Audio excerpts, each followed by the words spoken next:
everyone!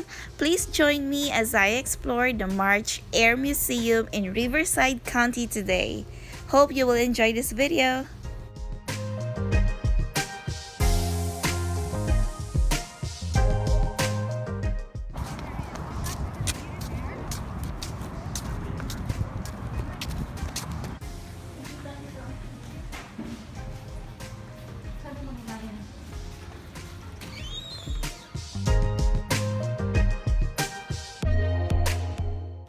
If you love airplanes, or you are planning to be a pilot, or your family members love to see airplanes as well, then this is a good place for you, because you will not just only see a lot of airplanes in here, but also you will learn the history, because each airplanes here has their own stories. Tell me about postage. Oh, vacation. There's an airplane over here. Okay, so it's time to go outside.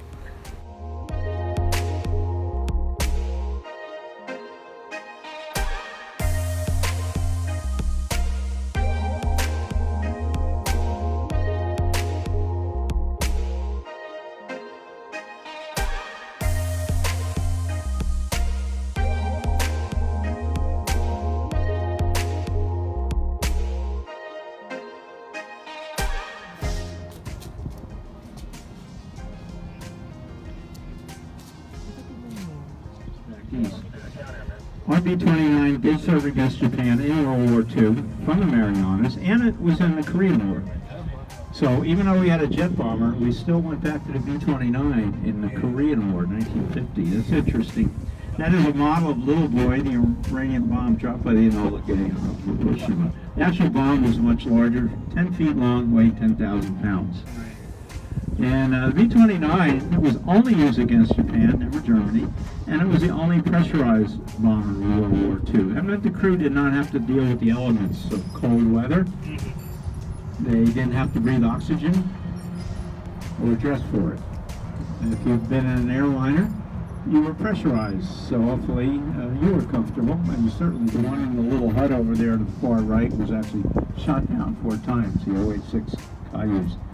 O is for observation, H is for helicopter, and that's by Hughes. Now, in the foreground, on the pedestal, is the very famous H-1 Huey Iroquois by Bell. It's a single rotor, turbo shaft engine, basically a jet engine. And many are still flying today, not officially for the military. And that was used in Korea by the Marines for troop transport, 20 troop seats inside, and the Marines and the Army in Vietnam. You can look inside here. T-38 Talon by Northrop. This had a very large role in that movie. It was in all the combat scenes, but it was painted black. 2-seat version and a single-seat version, the F-5 Freedom Fighter. F-5 was briefly used in Vietnam by the United States. So this is actually a trainer plane. It's a supersonic. It is Mach 1.5. Supersonic jet trainer, still in use today in Air Force pilot training. And if you're an ex-Air Force pilot like I am, then you've seen that. I flew that in 1972, and I was lucky enough to fly it in 1979 and 80 here in Washington. 405's airplane to airplane. And the reason was we weren't allowed to bomb their bases. They were close to the capital cities. Now, the MiG-21 was also flown by Iraq in Desert Storm. So MiG-21 is the only MiG flew against the U.S. What can this plane do that no other plane in the museum can do? Land on water. It's a water plane. The bottom's a hole in the boat. Now, this was used in 1950 by the Navy of carriers to rescue down pilots when they bailed out over the ocean. And also by the Navy in Vietnam War for the same reason. This one is by Grumman and came from the Rhode Island station in Rhode Island, or Narragansett, Rhode Island.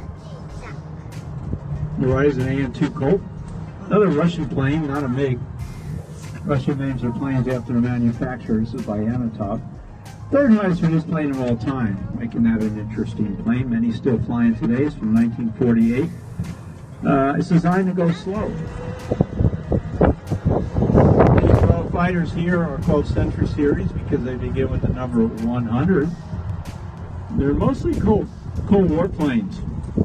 when we pulled nuclear alert, starting around 1949 against Russia, all the way to the end in 1988, when the Berlin Wall came down, 89.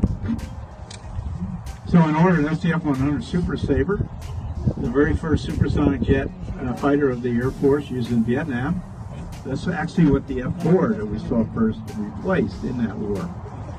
Being that is the F-101 Voodoo. That's a Cold War plane designed to escort our bombers over Russian territory in what would become known as World War III. And the 101 was also briefly used in Vietnam, like the F-4, air-to-air, air-to-ground, briefly. To the left is the F-102 Delta Dagger, the one with the red sword in the front. That's called a pitot tube. It measures airspeed. You'll notice they all have that. Every airplane and helicopter has a pitot tube. That triangle canopy, that is the first supersonic delta-wing interceptor. That means it protected our borders from Russian bombers. And the 102 is also flown by the younger President George Bush. I'm so sorry guys for cutting off the video, but I will make a part of it for the continuation of the other more planes in this museum and explain to you more how, where, or when did this plane become part of the history and something like that. So please watch out for the next video.